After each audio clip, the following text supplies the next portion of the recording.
In a way, I didn't have an apprenticeship. My father died much too young, and so it was all a very sudden kind of. नहीं रही महारानी, अब कौन बनेगा Britain का नया राजा। पूरे 70 सालों तक ब्रिटेन की महारानी पद संभालने वाली क्वीन एलिजाबेथ सेकंड गुरुवार 8 सितंबर को इस दुनिया को छोड़कर चली गई। लेकिन जैसे एलिजाबेथ के मरने की खबर सुर्खियां बनी, लोगों के दिमाग में सवाल गोते खाने लगा कि एलिजाबेथ सेकंड ब्रिटेन की महारानी कैसे बनी और अब उनके जाने के बाद ब्रिटेन का शासन कौन करेगा। इनकी मौत से क्या क्या बदलाव देखने को मिलेंगे। और इतना ही नहीं, आज के इस खास वीडियो में हम आपको ये भी बताएंगे कि महारानी एलिजाबेथ की मौत कैसे हुई और वो किस तरह से अपनी जिंदगी जीती थी, उन्हें क्या करने की इजाजत थी और वो क्या नहीं कर सकती थी। आज के इस वीडियो में हम सब कुछ डिस्कस करेंगे, बस हमारे साथ वीडियो की बिल्कुल आखिर तक बने रहें। आज से लगभग 70 साल पहले 1952 में ब्रिटेन की महारानी की कुर्सी पर बैठने वाली क्वीन एलिजाबेथ सेकंड ने पूरी मजबूती और ताकत के साथ महारानी के पद को संभाला था। महारानी एलिजाबेथ द्वितीय को घोड़ों और पालतू कुत्तों से काफी लगाव था। उनकी पढ़ाई घर पर हुई थी। उनकी बहन राजकुमारी मार्गरेट, माँ और एक टीचर ने उन्हें घर पर ही पढ़ाया था। जानकारी के मुताबिक महारानी एलिजाबेथ अक्टूबर 2021 से बीमार चल रही थी। पिछले कुछ समय से तो वो कहीं आने जाने में भी असमर्थ थीं, जिसके चलते वो अपनी मुलाकातें लंदन के बकिंघम पैलेस के बजाय स्कॉटलैंड के बालमोरल कैसल में कर रही थीं और यहीं पर उन्होंने अपनी आखिरी सांस ली। 96 साल की क्वीन एलिजाबेथ को एपिसोडिक मोबिलिटी की दिक्कत थी। इस उम्र के लोगों के साथ ये समस्या होती है, जिसकी वजह से आज वो इस दुनिया को छोड़कर चली गईं।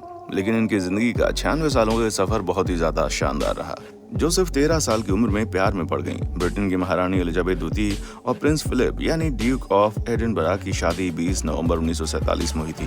बताया जाता है कि प्रिंस फिलिप महारानी के दूर के रिश्तेदार थे और 13 साल की उम्र में उन्होंने एलिजाबेथ द्वितीय से प्यार किया। जब दोनों की शादी हो रही थी तो दोनों की एक झलक पाने के लिए बकिंघम पैलेस के बाहर लोगों की भीड़ जमा हो गई थी। हर कोई इस नए जोड़े को देखने के लिए बेताब रहता था। खास करके लोगों की नजर महारानी एलिजाबेथ पर टिकी रहती थी। ब्रिटेन की सत्ता संभालने के साथ साथ महारानी एलिजाबेथ द्वितीय को जानवरों से बहुत ज्यादा लगाव था। खास करके घोड़े और पालतू कुत्ते इन्हें बहुत ज्यादा पसंद आते थे। वैसे देखा जाए तो महारानी एलिजाबेथ की जिंदगी बहुत ज्यादा शानदार थी, जिन्हें कार ड्राइव करने के लिए ड्राइविंग लाइसेंस नहीं चाहिए था। बिना पासपोर्ट और वीजा के दुनिया के किसी भी कोने में जा सकती थी। पैसों के लिए इनके पास मशीन हुआ करती थी। कोई भी इनके ऊपर केस नहीं फाइल कर सकता था और न ही क्वीन एलिजाबेथ को कभी कोई टैक्स देना पड़ता था। इसके अलावा भी क्वीन एलिजाबेथ के पास वो सभी ताकतें मौजूद थीं जो कोई इंसान पाने की सोच भी नहीं सकता। लेकिन इन ताकतों के साथ साथ एलिजाबेथ की जिंदगी में कुछ ऐसी चीजें भी थीं जो क्वीन एलिजाबेथ एक महारानी होते हुए कभी नहीं कर सकती थी, क्योंकि ऐसी बहुत सी चीजें हैं जिसे हम इंसान बिना किसी खौफ के कर सकते हैं, लेकिन एलिजाबेथ वो चाहकर भी उन चीजों को नहीं कर सकती थी। अब जैसे कि हम लोग अपने पार्टनर, अपने प्रेमी के साथ कहीं भी कैसे भी चल सकते हैं, लेकिन क्वीन एलिजाबेथ अपने पति प्रिंस फिलिप के साथ पब्लिक प्लेस पर कदम से कदम मिलाते हुए नहीं चल सकती थी। उन्हें अपने पति से 2 कदम आगे चलना पड़ता था। प्रिंस फिलिप, जो कि क्वीन एलिजाबेथ से 5 साल बड़े थे और इन्होंने क्वीन के साथ कुल 74 साल गुजारे, लेकिन फिर भी वो क्वीन एलिजाबेथ से 2 कदम पीछे ही चलते थे। अब अगर देखा जाए तो दुनिया में कोई भी कपल अपने पार्टनर का हाथ पकड़ सकता है, लेकिन रॉयल फैमिली में किसी भी मेंबर को इस तरह की गुस्ताखी करने की इजाजत नहीं दी जाती। उन्हें अपना हाथ अपने आप तक ही सीमित रखना होता है और ये चीज खास करके महारानी एलिजाबेथ पर लागू होती थी। इसी नियम के चलते ज्यादातर हमने महारानी और फिलिप को एक दूसरे से दूर दूर ही देखा है। हम सभी जानते हैं कि महारानी एलिजाबेथ किसी सेलिब्रिटी से कम नहीं थी और जब कोई सेलिब्रिटी पब्लिक प्लेस पर जाता है तो उसे अपने चाहने वालों को ऑटोग्राफ भी देना पड़ता है। लेकिन हैरान करने वाली बात तो यह है, क्वीन एलिजाबेथ को किसी भी तरह का ऑटोग्राफ देने की परमिशन नहीं थी। न केवल क्वीन बल्कि रॉयल फैमिली के किसी भी मेंबर को ऑटोग्राफ देना अलाउड नहीं है। यह नियम इस वजह से बनाया गया है ताकि कभी कोई महारानी के जाली सिग्नेचर करके कोई फ्रॉड ना कर सके। साल 1954 में महारानी और उनके हस्बैंड प्रिंस फिलिप ने एक क्रिसमस कार्ड पर साइन किया था, जो कि 2020 में 4500 पाउंड में बेचा गया था।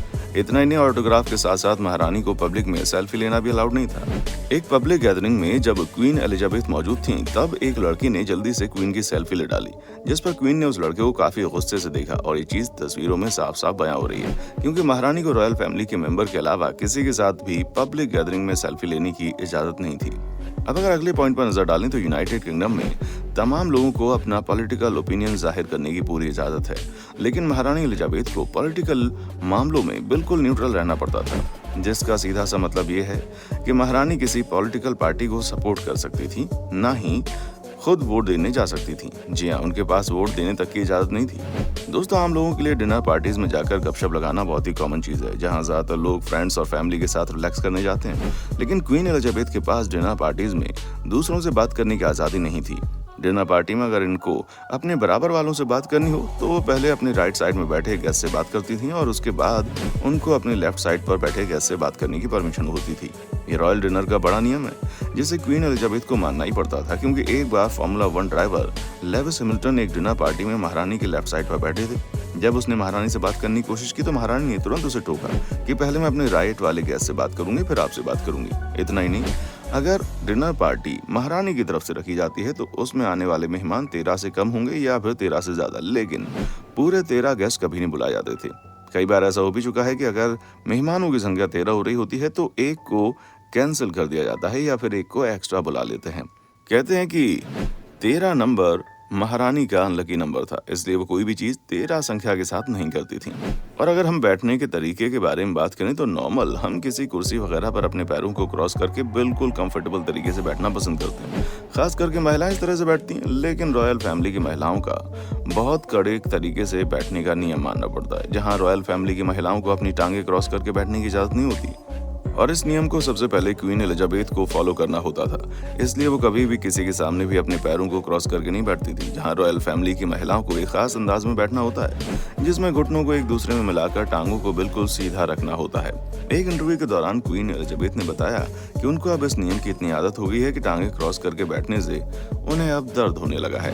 अब अगर महारानी पर लगने वाले नियमों के बारे में बात करें तो आइए एक और कड़े नियम पर भी चर्चा कर लेते हैं, जिसके अनुसार गद्दी के वारिस एक साथ कहीं पर भी ट्रैवल नहीं कर सकते। अब जैसे कि महारानी की मृत्यु के बाद उनकी गद्दी के पहले वारिस उनके बेटे प्रिंस चार्ल्स हैं, जो ब्रिटेन के राजा के तौर पर जाने जाएंगे।